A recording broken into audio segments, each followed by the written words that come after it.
I've seen dozens of copperhead snakes this year, but this one was by far the most interesting. He paid no attention to me and was super hungry. You could tell he was listening or hearing where the noise from the birds was coming, and he went directly to this garage. There were some young baby birds inside making a noise, and he just climbed straight up the wall. It was really amazing to see. He went halfway up the garage door and just kept searching for a way in.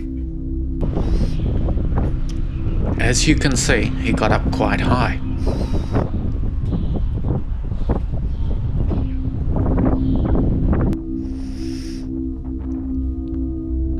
It's a very healthy looking snake, and you can see how high he quickly got up until